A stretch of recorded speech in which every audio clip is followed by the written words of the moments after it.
Good evening, everybody, and welcome back to the C Show. Got your boy Chris here. I'm fixing to deliver on something I promised a while back we was going to do.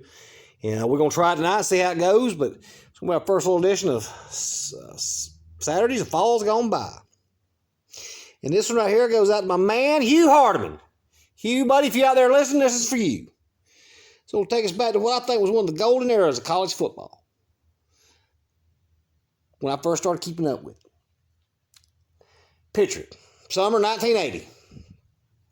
Hostages are still in Iran. Jimmy Carter and Ronald Reagan was locked in a race for the White House. New technologies were being introduced. And down in Athens, Vince Dooley was about to unleash a freshman phenomenon whose name would become synonymous in college football as one of the greatest running backs ever to play the game. A name that, if you still say it today, gives vivid image of that doggy running down the field. And that Georgia Bulldogs name was Herschel Walker. Georgia started off that season ranked number 16, and that's playing Tennessee. In the second quarter, down 9-0, with the crowd chanting, "We want Herschel." Vince told his offensive coordinators putting Herschel in the game. I can't believe it took him that long to do it. He told him, "Don't be afraid to give him the ball." And he wasn't. On a 16-yard toss sweep that went for a touchdown, Walker ran over Bill Bates, who would later be an all-pro legendary strong safety with the Dallas Cowboys, on the goal line. Bates later said it was like trying to tackle a tree. Walker would later score, and Georgia hold on to win 16-15. The next week, they played Texas A&M. They beat them Aggies 42-0. Walker had 21 carries for 145 yards and 3 touchdowns.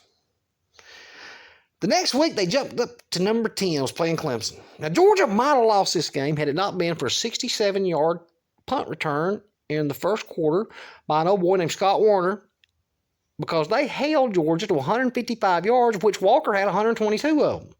But nevertheless, them doggies held on 20-16, and off they were.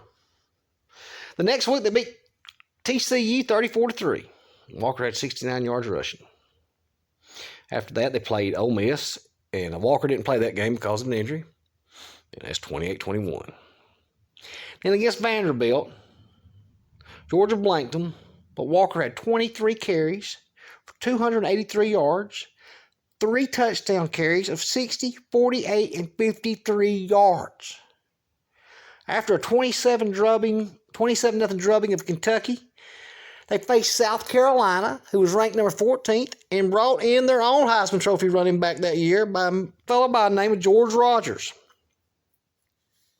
This was a between-the-tackles slugfest, with Walker carrying the rock 43 times for 219 yards, and Georgia eking out a 13-10 win, putting them up to number 2 and bringing on a showdown with number 20 Florida.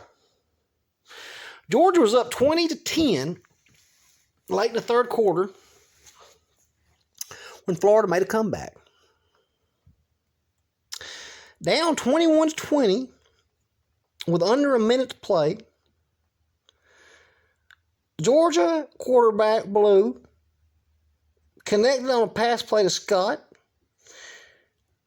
that went 93 yards in a play that lives on in college football. When he hit Scott and he caught that ball and made that move and turned upfield, there was nothing in front of him but green grass. And I can still hear that old bulldog now, Larry Munson, calling 35-30, run, Lindsey, run. However he did it. But it was one of the greatest calls. And Georgia's national championship run held in the balance. Vince later said he was just hoping to get out, have a fourth and manageable, maybe get a first down and get in there and kick a field goal. Florida was already cheering for the cheering as they'd won. But Georgia was the one who walked out there the victors. 26-21, Georgia was now number 1 in the nation. Next week came Auburn. Walker had 37 carries, 84 yards, and a touchdown. After beating Tech 38-20 and having 205 yards on 25 carries, Georgia was now the SEC champions, 11-0, going down to the Sugar Bowl to play number 7 Notre Dame, who was 9-1-1. Late in the first quarter or early in the second, I can't remember, Walker suffered a season-ending injury. Well, it would have been season-ending for somebody whose name wasn't Herschel. Herschel dislocated his shoulder, and they told Vince and Herschel he was out. And Herschel said, "No, I'm not." And they said, "Yeah, you are. It's a dislocated shoulder." Herschel said, "No, I'm not." And they said, "It's season-ending." Herschel said, "Not for me. Pop it back in." They said, "Huh?" "Pop it back in."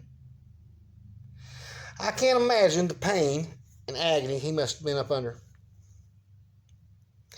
But he went back out there and he put them Georgia Bulldogs on his back and he carried the rock 36 times for 150 yards to give Georgia the 1980 national championship. Hope y'all enjoyed our first segment, and we'll do it again next time.